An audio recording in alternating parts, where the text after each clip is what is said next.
Hey everyone, Kai here. This is going to be an even more lax version of Awesomazing today. I'm going to be reviewing the Sonic movie, and after my non-spoiler review, there'll be an Easter egg and spoiler discussion with Andrega and Chaoxdriver from Fate. So, how did I feel about the Sonic movie? I'll break down what I like and didn't like. Sonic's redesign is awesome. The way he's animated and acts pays so much homage to past games and cartoons while still being able to redefine the character for film. He looks so much better since the bastardized version that we were initially shown in the poster and trailer 1. God bless you animators who worked overtime to get his look fixed. Thank you, Tyson Hess. He's voiced so damn well by Ben Schwartz. He adds so much life and innocence to the character and totally makes it his own. And Ben honestly has the potential to be my personal favorite Sonic voice. Jim Carrey is spectacular as Dr. Robotnik, and the way that they explore his origin is wholly unique and allows Carrey to act in top form. His assistant, Agent Stone, played by Lead Majoub, also helps the Doctor's entertainment value. It's just so enjoyable to see Carrey go ballistic. James Marsden is a great side character. He has a fun personality for Sonic to act off of, and considering Marsden had to act to a tennis ball on set, like, he knocked it out of the park. And just watching interviews where he's talking about doing this movie because of his kids is just super wholesome. Him and Tika Sumpter had excellent chemistry and added a lot of fun and heart to a film that already had a good amount of it. The music and sound design were great, and there's so many nice Easter eggs and callbacks throughout the film. The story was good, it was fun, simple, easy to follow, an adaptation of Sonic 1 wrapped in a road trip family comedy, and it just works somehow. And even more surprising is this is Jeff Fowler's first film as a director, and he did a phenomenal job combining the action, the comedy, and the heart, and balancing it all relatively well. Kudos to him and the writers on that. This film definitely isn't perfect, some jokes don't land, and the movie itself is kind of short, but the pros far outweigh the cons of this movie. Like, this movie should have been a dumpster fire. All of the sides were screaming that this was a petty-ass cash grab, but it's not. Everyone that made this movie cared, and it shows so much when you give a studio the time to get things right. And just in general, this movie was one of the best theater experiences I've ever had. I went with my man Dimitri, shout out to you, bro.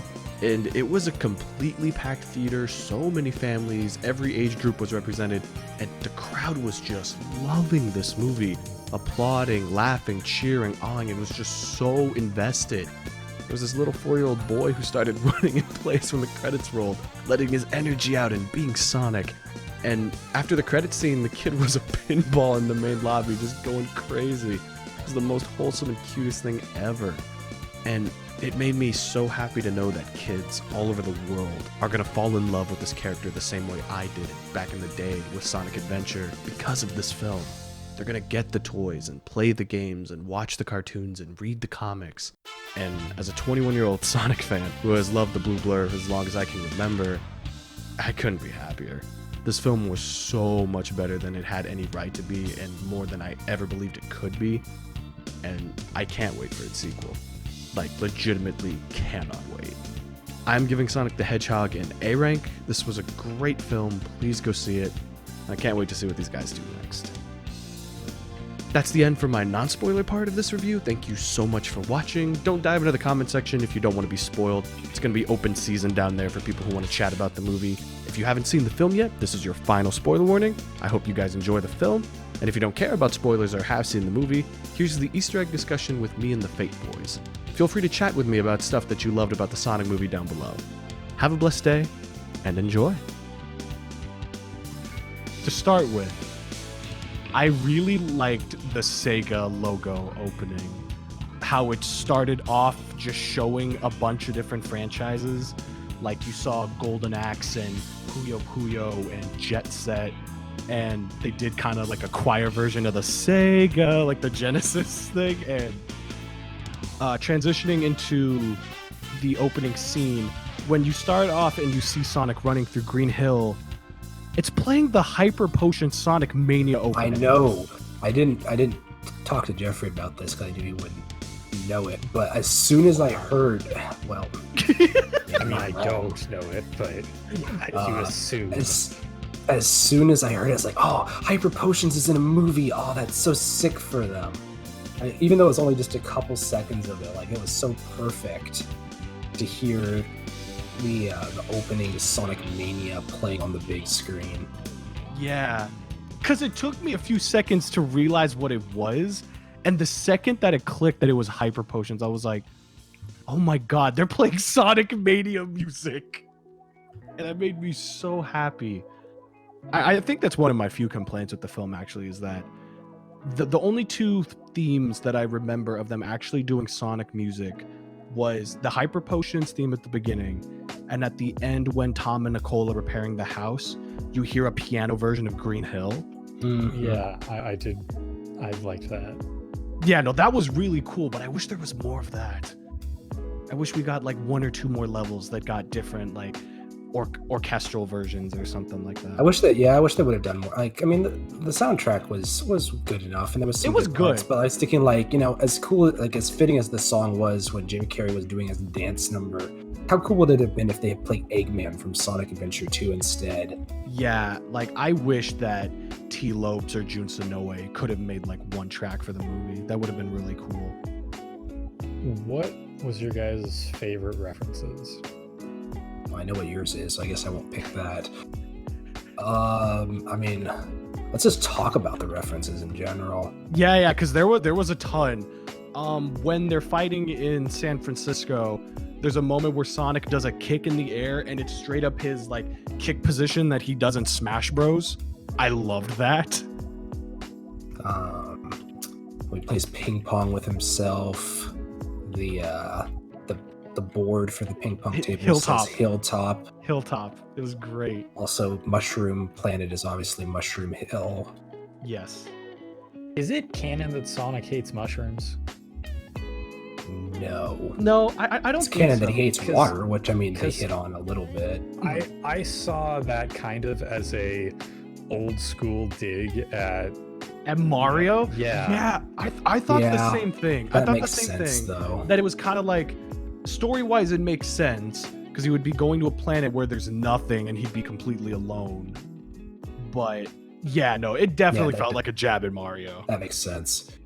I don't know if this was intended or if it's just kind of coincidental, but when he's running away from Eggman in San Francisco, he does a couple of the moves from the Boost Formula games. Yes, I noticed he, that. Like he drifts and he does the slide under the car, and like those are pretty generic action things to do. But at the same time, I feel like the way they were like designed is a little too close for it to be coincidental.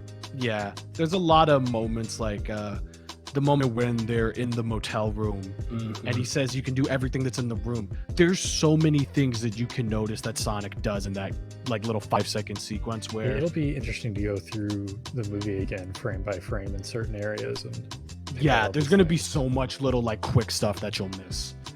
The Knuckles tribe at the beginning. That was really interesting, like because it took me a second because of the way that they were like masked up and the way that they had spears and bow and arrows and stuff. It took me a while to realize, but when it clicks that they're echidnas, you're like, Yeah, I always Whoa. enjoyed those sections of Sonic Adventure. And The so mom- I was really interested to see that those were the characters they chose to use for that point. yeah, because that definitely looked like Tikal tribe era echidnas. And if I mean, there's so many references to Could be from Adventure Sonic Chronicles. and Adventure 2. I mean, because of Ken Penders, it's probably not going to happen, sadly. And also, we're like two of the only people that like Sonic Chronicles, to be fair. Yeah, that's fair. Yeah, but yeah, no, the echidna stuff, I thought that was a genuinely cool surprise.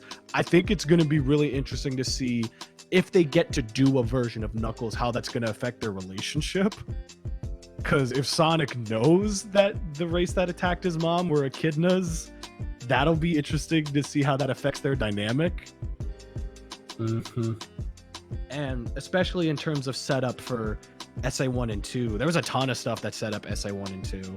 I mean, I think the new origin for Eggman definitely leaves a part of his backstory open for a character like Gerald Robotnik to be an influence on him, which would definitely lead into Shadow the Hedgehog.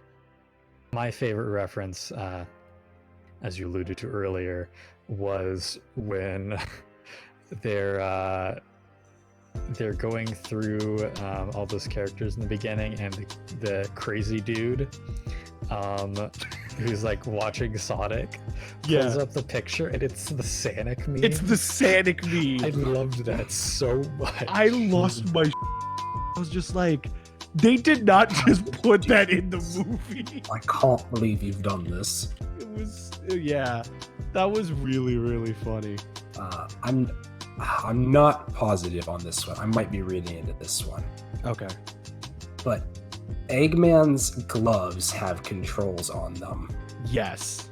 It looks kind of like it was supposed to be a Sega Genesis control. At Yes. the least, it had a D-pad, and I know for sure that like the look of the D-pad and the arrows that go around it is exactly like a Genesis controller. Yeah, I was Those paying buttons, attention. Yeah. and I'd have to like see it. And maybe it was like trying to be like the 6 button or something. I'm not sure, but Yeah. I think they were going for something, or maybe it was a different Sega controller with the buttons or something. Yeah, it definitely looked like a mix between like a Genesis controller and the Power Glove, and I really liked that they went with that. I thought it was cool because in some of the recent incarnations, Eggman has just kind of just had like one like wrist gauntlet, but I liked the 2 gloves, made him look all maniacal in certain scenes. And I think a good transition from that is his credit scene where we see him in like prime Eggman form with the bald head and the big ass mustache. And I really love that scene. Like, he channeled Mike Pollock so much, especially in the laugh. Because he doesn't really like do like the maniacal laugh anywhere else in the movie. But when he does it in that scene, like, I was like, that was convincing. It sounded really good. Mm-hmm.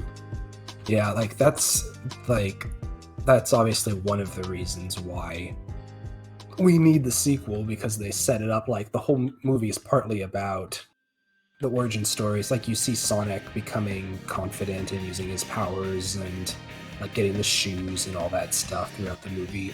But you also see Eggman like slowly lose it more and more because he's not used to something that's actually like doesn't just go his way. Yeah, and he's then, not used to a challenge. And then like he breaks his glasses, so he gets the goggles, and he switches to the flight suit. And then at the end there, his mustache is full form, he's bald, and he's completely crazy. And like, but it doesn't happen until the very end, and so like the transformation gets there, but we don't get to see like the interaction between him and Sonic once the transformation's complete. Yeah. So we need that. And then the other thing is because Tails shows up at the end. Yeah, my theater lost their like, to the degree of like Avengers Endgame, of people just like hooting and hollering in certain moments because they were just I've never seen a crowd just like be like that, especially a family of a bunch of people so young. Like, I heard kids just be like, yes, I love that. And it was Colleen Villard. It was Colleen O'Shaughnessy who voices Tails right now. So that was kind of surprising. That's why it sounded familiar. Yeah, it sounded super familiar. Because I had seen people like depicting Tails in the style prior to like even spoilers and stuff showing up before the movie released, just like hoping that Tails would show up out of nowhere. And like my hope was that it would show up in a post credits cutscene, because I figured he wouldn't be in the actual movie. And so as soon as like they panned back and I started to see the wind blowing, I was like, oh man, it's got to be him. It's got to be him. And then it was him, and I just fist pumped. It was so good. I wasn't even watching during part of that. I was just looking at you and wanted to see your reaction. Yeah, it was like they nailed the design there too. They nailed the fact that he had a little gadget with him. A little gadget, and like then he starts flying, and then he's like pretty fast on his gone. Own too. I loved that because it's like I was interested to see how they were going to portray his speed, because he like winds up the tails and then he just goes. It was really cool to see. Yeah, they went with like the Genesis idea of like he can keep up with Sonic practically. Yeah. which is good because that's going to make the sequel movie really interesting if that's the case. Having the Sonic and Tails friendship and reuniting with the impending doom of Robotnik's revenge attack, that's going to make a really fun sequel.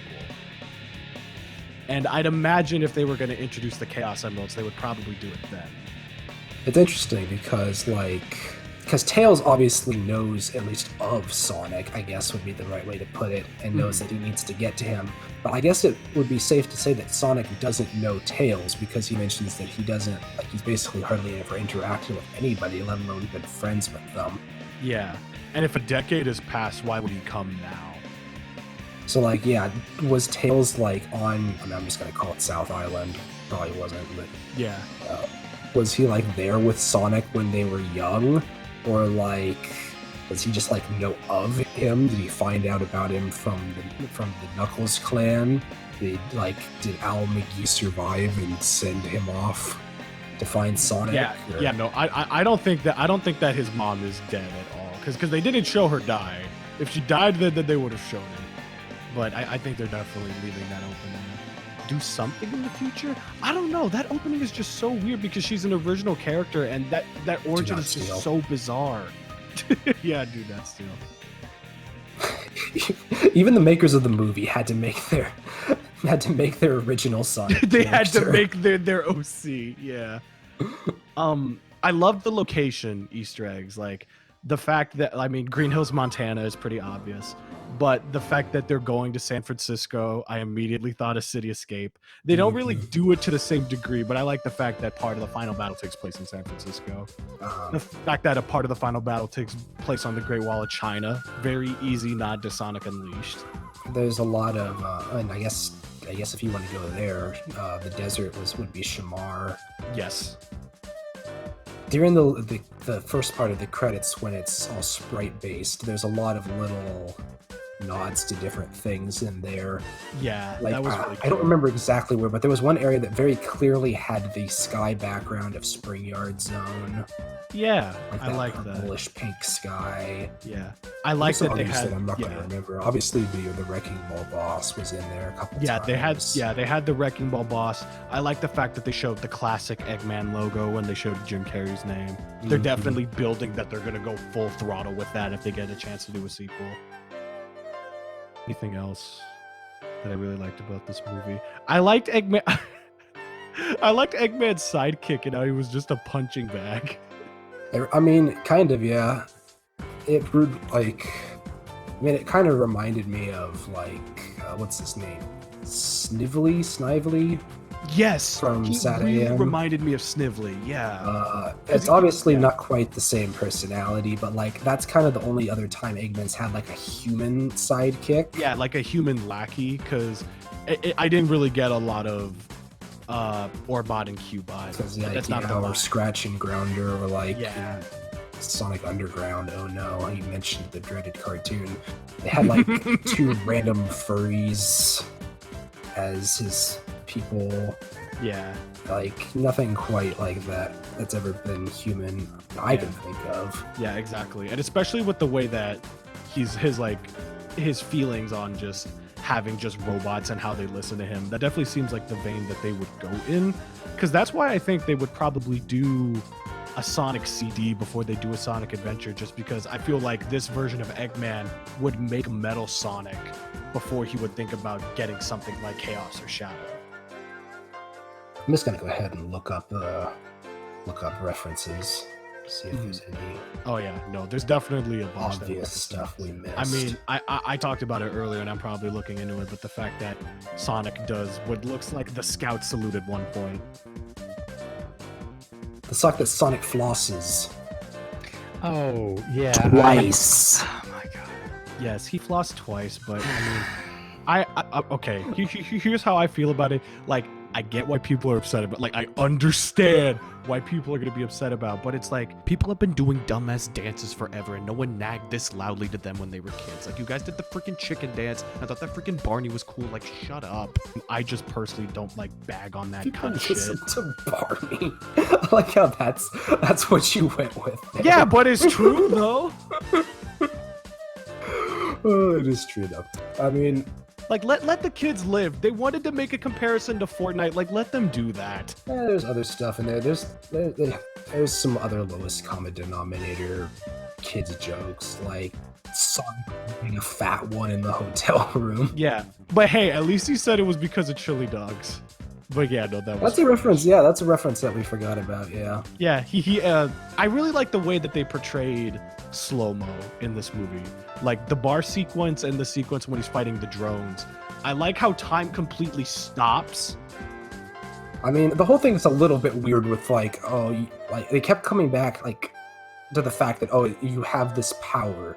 Al McGee says protect your power. Sonic says I've been gifted this power and I'm going to use it to protect my friends. So and I feel like that's gonna like come into question if they end up doing a sequel or something, because I mean, I guess the only there's thing that I'm something thinking, there. yeah, the only thing that I'm thinking that could have given him this power is like being baptized in like Chaos Emerald juice or something like that. Because like he like goes like, I mean, if Super Sonic is Super Saiyan, he goes like Super Saiyan like 0.5. Yeah, towards the well, end yeah, of the no, movie. it look. He looked like he went Ultra Instinct. I really like the. Well, I mean, in general, I really like the visual aesthetic of how they portrayed Sonic in this movie, because I feel like they were going with the idea that literally and like mentally he's like this ball of energy. So there's just kind of just lightning just shooting off of him, and I thought that was a pretty cool look.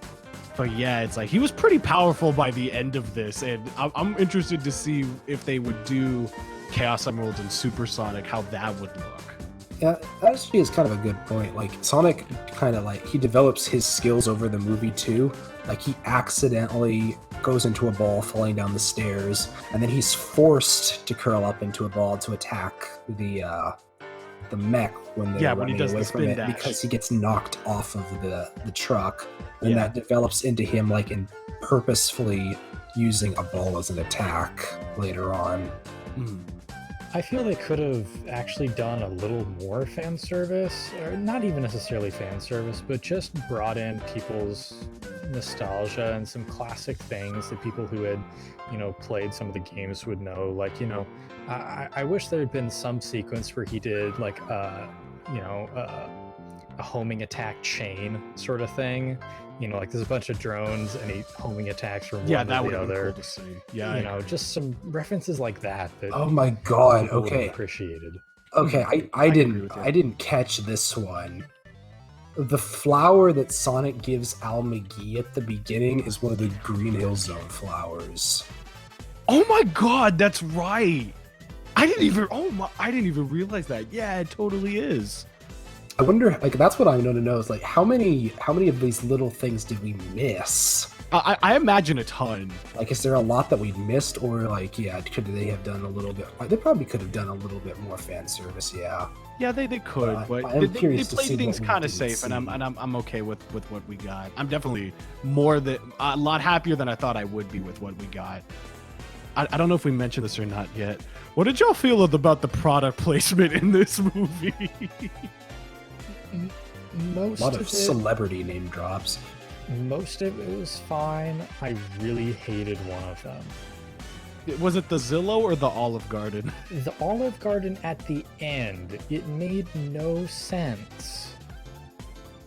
Why would this government official come to their house and then give them a freaking Olive Garden gift card? Well, no, I'm just pissed off at the fact that it was a $50 Olive Garden gift card. That's like 2 fucking entrees, you cheap piece of shit. I would have rather they gave him nothing. That would have made more sense to me.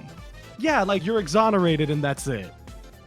Yeah, no, it was definitely weird, but yeah, it's like Zillow. It's just like I'm looking us for new places to be on Zillow. That was really obvious That was too. so Okay, obvious. maybe I'm stupid because I just didn't really even notice it. I didn't even think about it. That one, yeah, the Olive that Garden that one was ends- kind of bad. I mean, I liked the Olive Garden, like the phone call one. It's like when you're in Olive Garden because you're family. I liked that one, but yeah, no, the one at the end just was like it was too much. Oh. Okay. There's a lot of stuff that went by a little too fast that I probably could have gotten if I could have stared at it. The map that of all Yes. the worlds that Sonic has been to, thought there was something that looked a little weird on it. It's the Sega Saturn Oh, logo. I think I saw that. Oh yeah, it is. The ball. It's a the ball S. with kind of an S that's wrapping around. I the wanted. ball. I was mad in that moment because I'm like, I want to freeze frame that and see what it is. Yeah, 'cause I saw like some markings, but I didn't Yeah. register that that's what that was. Sonic's a confirmed lefty. He does mention he's a southpaw at one point in the baseball scene. I don't know if that's just kind of him. I messing really around. liked the baseball scene. That Doesn't was really that was matter, fun. but Oh, we didn't talk about rings. What did you think about them being like portals? Because those exist. That's how you get to the special stages. I was okay with It's a little it, but I weird. wasn't super happy with it because it just makes the games make no sense. Why would he be collecting the game- hundreds and thousands of these things? I mean, the games in general just kind of make no sense. But I mean, but they could have tried harder to explain the things in the games and make them make sense, you know? that is true. That is true. Yeah. I kind of liked the way that some of the earlier cartoons did it, like in Sat AM. Like the rings are pretty rare, but like Sally will keep them around and stuff, Yeah. and they throw them to Sonic when it's bad, and then that lets him do a supercharged, powered up spin. Or like Yeah. Tails has them in Sonic X, Yeah. and will shoot them out at Sonic to do the same thing. Or like in the later seasons, they shoot out a whole Yeah. bunch of them and make a ring tunnel. Which Yeah, Sonic and goes that through was it fills cool, him with a ton but- of energy. I don't know. At some point in Sonic X, I really didn't like it because it just kind of felt like a cheat for so many of those fights. It's like, hey, we have this challenging boss fight. Wait, let's just give Sonic a ring and we're good. And I was really hoping that they wouldn't do that, and they don't do that. Like, I prefer the fact that they have them just exist as this kind of cool like warp feature, rather than just give him a one-hit kill invincibility, because that's pretty much what they were in Sonic X. They were just invincibility. Yeah. Sonic calls himself the Blue Blur at one point in the movie. Yes, notice that. Sonic mentions having a bonus life when he almost dies to the mech thing. Yep. Oh, about that mech thing. I think they could have done that slightly better in one respect that would have paid a little service to the games. And that was, so there was the big mech, and then they destroyed that, and like the four-wheeled thing came out. And then there was the one-wheeled thing. And then when they destroyed that, there was the tiny little drone. I think if they had just reworked it slightly, they could have paid homage to the classic 3 stages to every Sonic boss trope. Or maybe they could have worked that into the final scene. Yeah, I that think could have that would have been been really interesting. cool. You know, Yeah. whereas Sonic is destroying Eggman's big bad robot, it breaks apart into a smaller version and then continues. Yeah, that's true. I mean, the site is saying it's an Easter egg, but I did think it was a cool moment.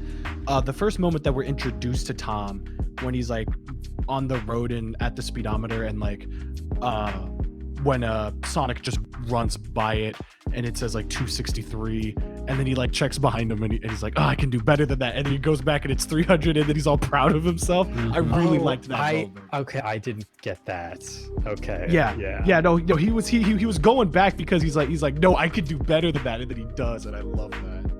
Also, I love the fact that it's like, I like the reason for why he gets his shoes. Cause it's like when he takes off the shoes when he's wounded and he goes to the wife's sister's house in San Francisco. Like, those shoes are jacked up. Like, they have holes in them and they're like duct taped together. Didn't give him new socks though, for shame. And you Actually, saw no, part. he did. They did. It was super Yeah, they hard to did give him- see. The socks were already in the shoes. Oh, yeah. I guess The that makes socks They, were in sense. they secret. slipped the sock and the shoe on at the same time. Well, because a lot of they people, it's were. kind of been a joke before that the socks and the shoes are like one entity. Yeah. In Sonic. And also you saw like, I know the Tarantino foot fetishists were like trying to get a peek at those feet, and they were very like, his feet were like paw-like. kind of, Which I mean yeah. makes sense, and I kind of like that from like the visual standpoint. Yeah, actually, because they had the tan fur on the bottom Yeah. of his feet. Yeah, which I thought was cool. That looked good. Like overall with the redesign, I'm a really big fan of it. Yeah, I mean, I know that much to your dismay, Jeff. He doesn't have the single eyeball with the two irises. They actually separated out into two eyes. It was okay. Yeah, no, it looked good. I really liked it. I fully support the design of Sonic as he ended up. I have no problems with it. Okay, cool. The Yeah, only- I don't either. The last reference I find here to kind of round that out is just when he's messing with the missiles, he taps his foot. Yeah, he does the yeah. foot tap. I love that I know it was in the trailer, but I love the fact that he was reading the Flash. Mm-hmm. That And, just like speed movies and stuff. yeah. You said at one point he was running around. Was it the hotel scene or something? Yes. He runs to the edge of the bed and does the edge animation. Yes. Yeah, it looks Yeah. so good. It looks so I think good. it was actually I think it ended up being like a shelf or something. But yeah, there was an area. Yeah, where he where he did was that. just kind of like, ugh. I don't know, because that's the thing. It's like we just mentioned a ton of stuff, and there's probably so much more that we missed too. Probably. Overall, I was pretty happy with most of the references. There were a few of them that I felt kind of disappointed about, mostly because I could so easily see them coming. I don't know why. I feel like if I can completely know when a reference is going to come and what the reference is going to be, it somewhat diminishes it. Yeah, If I 'cause don't is cool see when it it's a before it surprise. comes and I go, oh, if I have that reaction to it, it's better. Yeah. Well, no, that's why the Sonic, that's why that one is so good, because it just comes out of nowhere. Yeah, like the whole shoe thing, I saw coming from a mile away. Yeah. No. So- Yeah. The second she takes the shoes off, you're like, oh yeah, so this is where he gets the new sneakers. Which, by the way, Puma is gonna sell so many of those. Yeah, that was another brand deal. They got paid to put those specific shoes in the movie. Yeah, But- but for but the it record though, I like those. I like those. And shoes. actually, like, they they- actually look good. Like those shoes are available, but notably, they switched the brand deal over along with the redesign to these more Yeah. classic looking shoes. Yeah, and I liked them. They kind of felt like a good hybrid mix between the classic shoes and the soap shoes. It felt kind of like an in between Yeah. between those two versions. Basically, the only thing that was missing was the buckle, and the buckle isn't realistic, really. Yeah, it looked good. It looked really good. I hope they make a sequel for it. I had a really good time with it. A lot more than I thought. A lot more than I thought I would, and I think a lot more than most people thought they would. And I got a really cool theater experience out of it too. It's just good. It's a good time. It's a good film. Any last things you want to say to the people? Screw Chris Thorndike. And Ken Penders. And apparently for you, for some reason, Owl McGee. Yeah. Didn't even call her Longclaw once. Nah, man, it's Al McGee. And for me, I guess gotta go fast. Al Fierce.